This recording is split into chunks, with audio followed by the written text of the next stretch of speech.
हर खबर पर होगी आपकी पकड़। डाउनलोड कीजिए एबीपी लाइव ऐप। दोस्तों, मैं हूं रवि जैन और इस वक्त मेरे साथ मौजूद हैं उम्दा अभिनेता मनोज बाजपेयी, जिनकी फिल्म सूरज पे मंगल भारी जल्द रिलीज होने वाली है और एक अलग किस्म के किरदार में नजर आएंगे मनोज बाजपेयी। एक किरदार में नहीं, कई किरदारों में नजर आएंगे। सात सात रूप हम मनोज बाजपेयी का देख रहे हैं। मनोज जी, क्या कुछ कहना चाहेंगे इस फिल्म के बारे में? आपने तमाम तरह की फिल्में की हैं। 1994 में जो बैंडिट क्वीन आई थी, उससे लेकर अब तक 26 साल में तमाम किरदार निभाए हैं। बहुत रेंज वाले किरदार निभाए हैं। इस फिल्म के बारे में और इसमें जो आपने किरदार निभाए हैं इतने सारे, उसके बारे में हमें बताइए। कितने एक्साइटेड थे आप जब आप ये रोल निभा रहे थे? नहीं भाई, एक अलग तरीके का काम मिला था, एक अलग दुनिया का काम मिला था जो हाल फिलहाल में मैंने किया नहीं था। और अभिषेक शर्मा जब ये स्क्रिप्ट लेके आए थे तो मुझे लगा कि न सिर्फ ये एक अच्छी कहानी है बल्कि किरदार भी बहुत अच्छा है और एक मुझे मौका देगा एक नए तरीके का प्रयोग करने का। एक नया प्रयोग एक वेडिंग डिटेक्टिव के रूप में, और अलग अलग वही किरदार अलग अलग रूप लेता है, अलग अलग तरीके से लोगों की जिंदगी में घुसता है। तो एक ही फिल्म में एक कई और किरदार निभाने को मौका मिल रहा था। तो स्क्रिप्ट, डायरेक्टर और इतना बढ़िया किरदार मिल रहा था, तो मुझे मतलब मेरे पास हाँ करने के लिए बहुत सारे कारण थे। आपके पास हाँ करने के लिए बहुत सारे कारण थे और साथ साथ जो आपने किरदार निभाए हैं, कभी जेम्स बॉन्ड बने हैं आप, कभी एक ऐसे शख्स बने हैं जिसकी तोंद निकली हुई है, कभी एक ऐसे शख्स जेम्स बॉन्ड बने हैं आप। हर अभिनेता की ख्वाहिश होती है कभी जेम्स बॉन्ड की तरह वो कुछ करे। आपको इस फिल्म में वो मौका भी मिला है? अरे नहीं, वो तो कुछ बहुत ही जिसे कहें किरदार ना एक असफल एक्टर है और वो इंडस्ट्री में अपने भाग्य को आजमा चुका है, लेकिन वो कुछ हुआ नहीं। तो अब ये काम शुरू कर दिया उसने वेडिंग डिटेक्टिव का। तो उस रोल में उसके क्योंकि उसका काम ऐसा है कि लोगों की जिंदगी में अलग अलग रूप बना करके उसको घुसना पड़ता है लोगों के बारे में जानकारी लेने के लिए। तो उसमें ही बहुत सारे जो है इस तरह के रूप लेता है। पूरा जेम्स बॉन्ड है नहीं उसमें। अगर आपने देखा होगा कि वो जेम्स बॉन्ड तो पिस्टल लेता है, ये कैमरा लेकर के ये ऐसा जेम्स बॉन्ड है जो कैमरा लेकर घूमता है, कैमरे से क्लिक करता है। राइट जी। इसमें आप एक महिला के किरदार में भी नजर आ रहे हैं। मतलब शायद हमने कभी पहले आपको साड़ी में नहीं देखा। मतलब कितना अजीब था आपके लिए साड़ी पहनना, एक महिला का अवतार धरना और उस अंदाज में बात करना।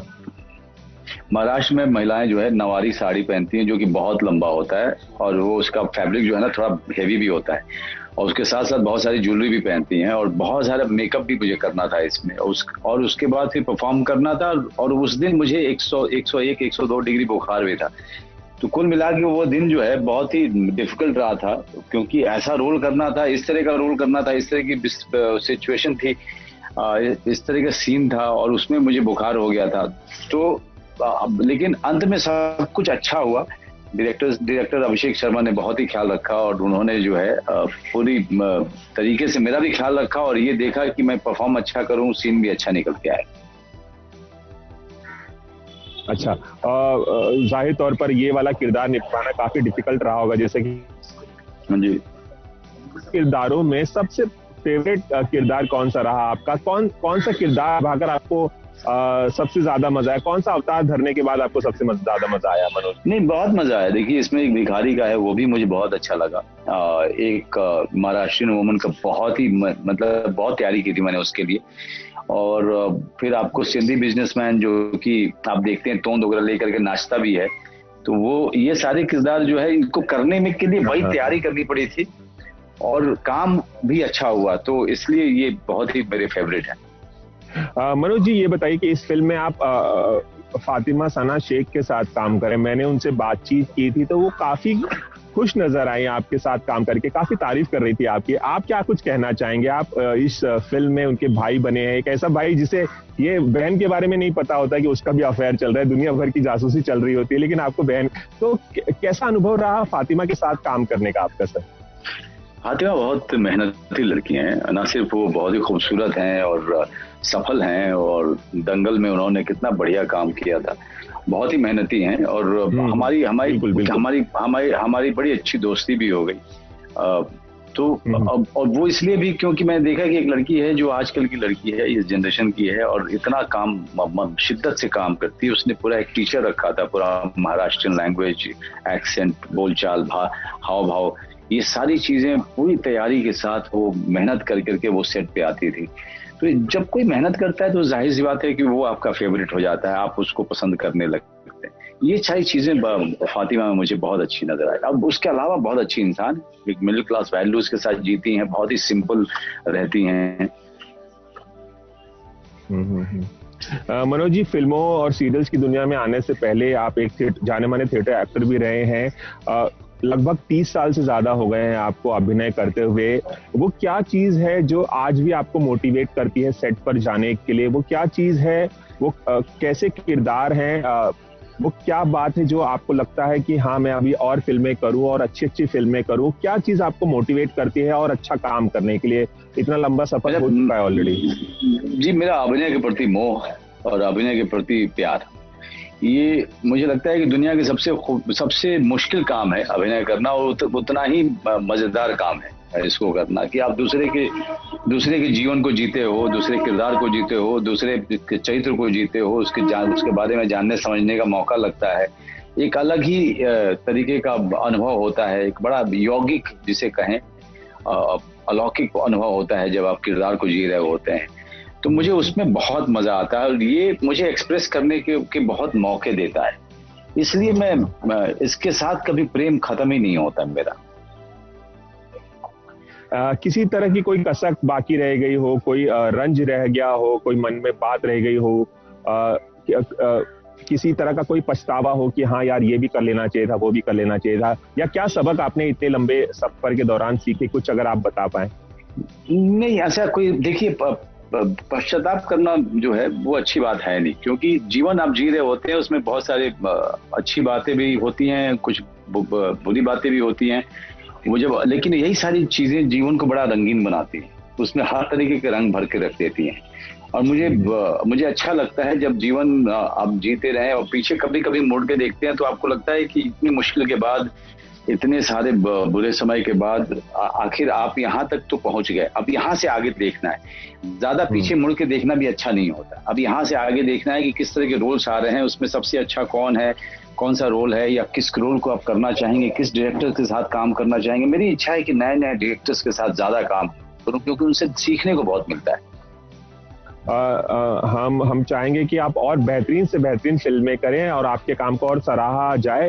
एक बस आखिरी सवाल मनोज जी, अगर मैं अपनी बात करूं तो अगर आपकी जो फिल्में हैं उनमें से कुछ अगर फेवरेट फिल्मों की बात करूं तो एक बैंडिट क्वीन है जिसमें आपने मान सिंह का किरदार निभाया था, और मान सिंह का किरदार आपने एक बार फिर से सोनचिड़िया में भी निभाया था, डकैत का किरदार। अलीगढ़ जो आपकी फिल्म थी, सत्या जो फिल्म है, ऐसी 4-5 फिल्में मेरी बहुत फेवरेट फिल्में हैं, फेवरेट किरदार हैं आपके। आपके इतने लंबे सफर में आप अगर कुछ चंद किरदारों की बात अगर मैं करूं, चंद फिल्मों की बात करूं, तो आपके पर्सनल फेवरेट कौन से? हालांकि सत्या ने आपको वो लाइमलाइट दी जो किसी फिल्म ने नहीं दी थी उस वक्त। नहीं, बिल्कुल सही कह रहे हैं। देखिए, अब फेवरेट तो सारे होते हैं। मैं तो हमेशा कहता हूं कि दर्शक अपने फेवरेट चुने तो ज्यादा बेहतर है, क्योंकि हम 80% फिल्में जो मैंने की हैं वो बहुत ही शिद्दत से और बहुत अच्छी फिल्में थी, और वो 80% फिल्में जो हैं वो सारी की सारी मेरी बड़ी पसंदीदा हैं, और क्योंकि उसमें मैंने अपना खून जलाया है। उसको करने के लिए मैंने अपने रातों की नींद हराम की है, मैंने अपना जीवन का बहुत ही कीमती क्षण दिया है उनको।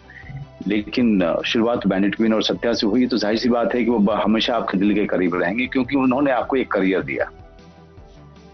जी बिल्कुल, वो जो ग्लोरी आप डिजर्व करते हैं वो ग्लोरी दी। एक मन में और एक जाते जाते सवाल आया है मनोज जी, अगर आप बता पाएं कि आने वाले आपके कौन से प्रोजेक्ट्स हैं जिसे लेकर आप बहुत एक्साइटेड हैं, अगर कुछ बता पाए। मैं तो अभी तो सबसे ज्यादा एक्साइटेड हूँ सूरज पे मंगलवादी, क्योंकि कोरोना काल में इतनी नेगेटिविटी के बाद, इतने अंधकार के बाद एक बड़ी ही मतलब तेज चमकती हुई सी फिल्म है जो आपको मुस्कुराने का मौका देगी। आप परिवार के साथ जाएं, सब परिवार देख सकते हैं इस फिल्म को और मजे लूट सकते हैं। सिनेमा हॉल खुल गए हैं। जैसा मैं हमेशा कहता हूं कि सड़क पे घूमने से ज्यादा सुरक्षित है सिनेमा हॉल में जाना, क्योंकि वहां पे ज्यादा एहतियात बरते जा रहे हैं। आपको और थिएटर ओनर्स आप पूरा ध्यान दे रहे हैं कि आपकी सुरक्षा का, और लगातार जो है वो हम भी आपको आश्वस्त कर रहे हैं कि सिनेमा हॉल बहुत ही अच्छी जगह है जहां पे आप सुरक्षित ढंग से फिल्म को देख सकते हैं। जी बिल्कुल, हम चाहेंगे कि आपने जो अपील की है जनता से, लोग उसे सुने और ज्यादा से ज्यादा भारी तादाद में लोग ये फिल्म देखें, आपके काम को और सराहें। एबीपी न्यूज से खास बातचीत करने के लिए बहुत बहुत शुक्रिया। Thank you very much Ravi, thank you. Ravi Jain, ABP news, Mumbai. ABP news आपको रखे आगे।